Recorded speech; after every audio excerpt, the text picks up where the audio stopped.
It's been 8 years since the last studio album. I know you've been dropping mixtapes and little workouts and different stuff like that. But what was the feel like going back and creating this official Dead Prez album? You know, it's interesting that you put it like that because, you know, a lot of the press, they characterize albums like studio albums or not or whatever. Mm-hmm. But our approach to making music is the same. You know, we trying to make something that is, you know, relevant to what we going through, what we think is important, creatively, what we trying to get across. And all the albums in between RBG and Information Age was very much a part of our continuing creative, you know, output. So, you know, we don't see that as, you know, just some side project, you know, just because it don't fit in the standard you sign to a major label kind of vibe, you know what I mean? Okay. You know what I mean? Hip-hop culture is about the people, not about the label and what label it came out on and all that. You know what I'm saying? So, yeah. You know, I just wanted to say that. So, like, when we was working with DJ Green Lantern on Pulse of the People, you know, that was a project that it was produced by him. But we approached it like, well, what do we want to say in this setting? You know what I mean? Or the one we did with Drama, that was a little different. The Gangsta Grills Turn Off the Radio Flow, because we produced that record and we gave it to Drama for him to do DJ Drama stuff on it and put the drops and mix it. You know what I mean? So, You know, it's different, slightly different approaches. But for Information Age, we have been working on that, you know, here and there, and just really trying to find the sound that fit in our mind what that futuristic vibe would be like.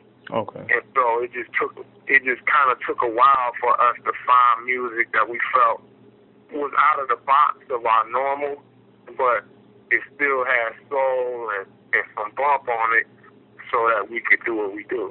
Okay. Yeah. All right. Okay. Then I got a question about dropping the, I guess, digital, and then the physical is supposed to be released in January. Yeah. What's that was more. Yeah. Yeah, I was just saying, like, what's with that? What was behind that?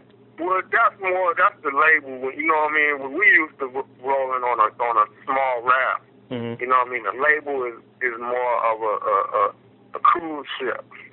So things that we could do, you know, being a smaller vessel, you know what I mean, that we have been used to being independent, totally independent. When we you know, made our joint venture with Cryon, some of the ways that they release music has these set in stone timetables, like with the universal release schedules. So everything is kind of grouped together, and if you don't make a certain date by this time, you gotta wait, you know.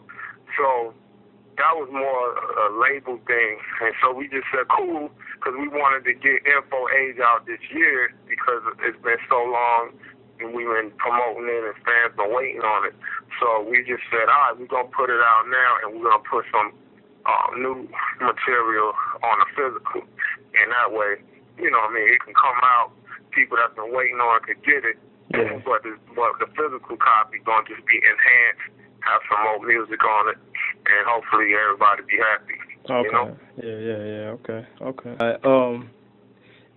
How y'all feel about the election that's going on? Anything? Like, any thoughts on it or at all?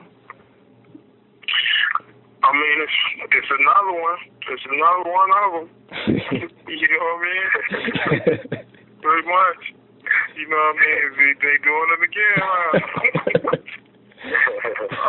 You know, I mean, what else could we say that we ain't said, you know, over the last 10 years, just about the American imperialist system and, you know, the different candidates that, you know, at the end of the day, they're just running to continue the, you know, the American domination.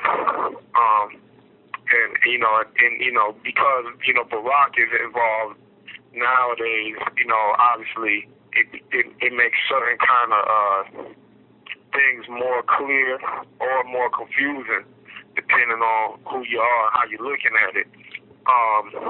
There's the side of the historical first-time black man president vibe, and Barack is, certainly a likable human being, and he's just a different face than what we used to in that position. So, and when I say likable, I mean like personally, like his personality. Uh-huh.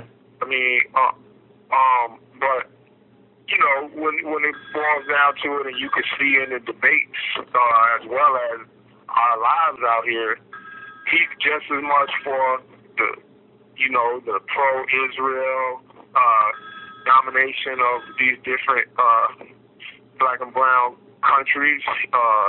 He's just as much a part of the regime, policies, of American capitalism and all of these different things as anybody else. And in some ways, he's even more effective in suppressing revolutionary intentions. When George Bush, I jokingly say this, but if you think about it, when George Bush did more for the revolution than Obama.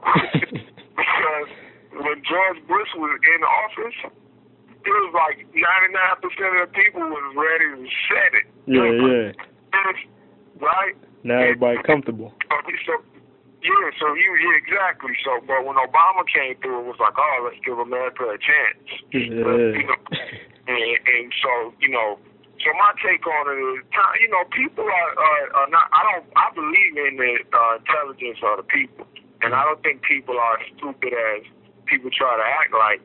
And we're seeing it. We're living in it. There's some people who got they mortgage reduced because of Obama, or they might have got a couple more weeks of unemployment. You know what I mean? It's gonna be like, yo, at least I felt that, and I'm like, hey, that's real. Good credit where credit due. Mm-hmm. Talking about a fundamental change of the system, then obviously that's not on the ballot. Okay. So, that's my 2 cents.